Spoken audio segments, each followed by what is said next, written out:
Assalamualaikum warahmatullahi wabarakatuh. Bagaimana kabarnya teman-temanku yang soli dan soliha? Di hari Jumat ini, tanggal 4 Februari 2022, Ustazah Inke akan bercerita buat teman-teman semua tentang kisah Nabi Muhammad SAW, meneladani sifat dan karakter Rasulullah yang penyabar. Bagaimana jalan ceritanya ya? Duduk yang tertib ya teman. Rasulullah Shallallahu Alaihi Wasallam selalu bersemangat dalam berdakwah. Beliau tetap berusaha berdakwah walaupun dimusuhi oleh sebagian besar penduduk Mekah. Nah, teman-teman, ketika berdakwah, beliau biasanya dilindungi oleh pamannya Abu Thalib. Beliau juga mendapat dukungan dari istrinya yaitu Khadijah. Mereka berdua adalah orang yang dihormati oleh penduduk Mekah. Ketika pamannya wafat, kaum Quraisy semakin mendesak Rasulullah Shallallahu Alaihi Wasallam. Mereka menghina dan terus saja mengganggu Rasulullah Shallallahu Alaihi Wasallam dan kaum Muslim. Beliau pun pergi ke Thaif untuk mencoba berdakwah dan hijrah di sana. Rasulullah Shallallahu Alaihi Wasallam berangkat ke Thaif didampingi oleh Zaid bin Haritsah. Beliau berharap kabilah Saqif akan menerima dakwah beliau. Sesampainya di Thaif, Rasulullah Shallallahu Alaihi Wasallam menemui para pemimpin kabilah. Rasulullah mengajak mereka beriman kepada Allah. Beliau juga meminta mereka membela Islam. Jika Allah benar-benar mengutusmu, maka Dia akan merobek-robek pakaian Ka'bah, ujar salah seorang dari mereka.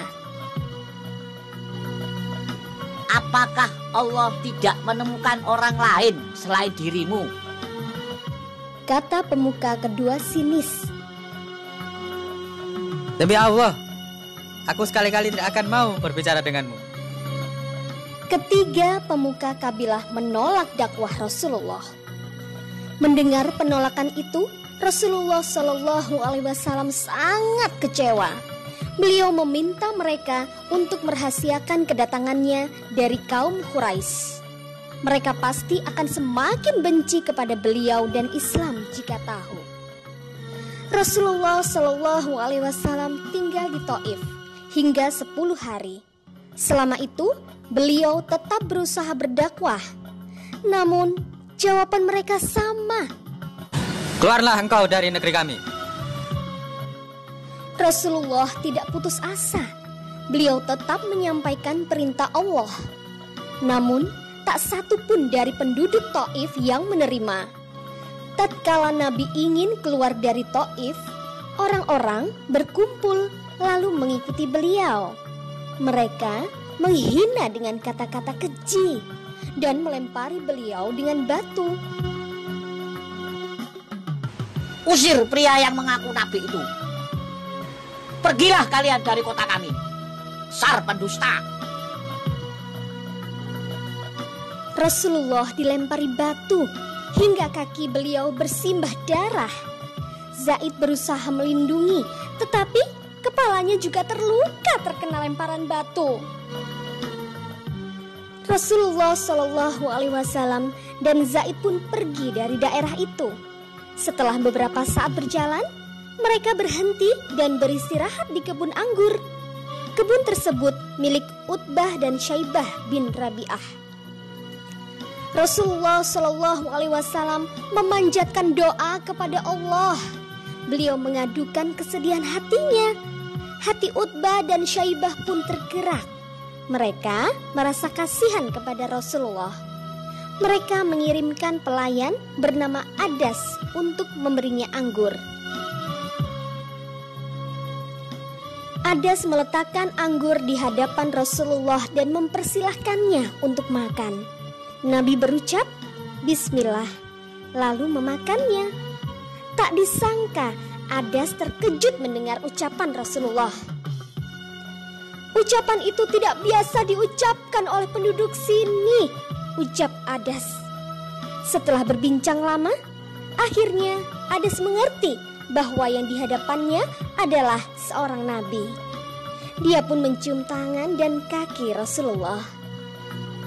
Dengan hati sedih, Rasulullah Shallallahu Alaihi Wasallam memutuskan kembali ke Mekah.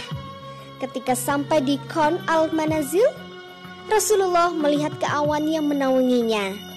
Setelah diperhatikan, beliau melihat ada malaikat Jibril dan 2 malaikat lainnya di sana. Sesungguhnya Allah Azza wa Jalla telah mendengar perkataan kaummu kepadamu dan penolakan mereka terhadapmu.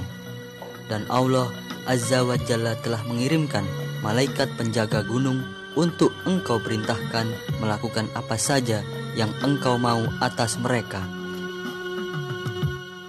Wahai Muhammad, jika engkau mau, aku bisa menimpakan 2 gunung besar pada mereka.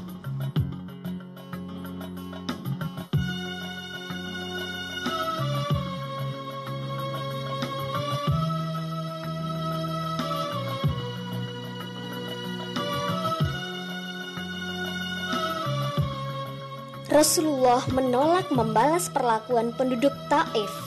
Bahkan beliau mendoakan agar kelak keturunan mereka beriman kepada Allah dan Rasul-Nya. Begitulah akhlak mulia Rasulullah Shallallahu Alaihi Wasallam, teman-teman. Saat beliau mampu membalas perlakuan buruk dari kaumnya, namun justru beliau memaafkan dan mendoakan mereka. Sifatnya yang sabar, lemah lembut, dan penuh kasih sayang menunjukkan kepada kita bahwa beliau sangat menginginkan kebaikan bagi umatnya. Teman-teman yang solih dan solihah, siapa yang suka mengeluh ketika mendapatkan ujian? Rasulullah seorang yang sangat sabar. Beliau tak pernah mengeluh walaupun banyak mendapatkan ujian. Ayo kita tiru sifat sabar Rasulullah Shallallahu Alaihi Wasallam. Jika sakit harus bersabar dan memohon kesembuhan kepada Allah Subhanahu wa Ta'ala. Nah, begitulah tadi cerita dari Ustazah Inke. Semoga kita selalu sabar ya teman. Ustazah akhiri dulu. Wassalamualaikum warahmatullahi wabarakatuh.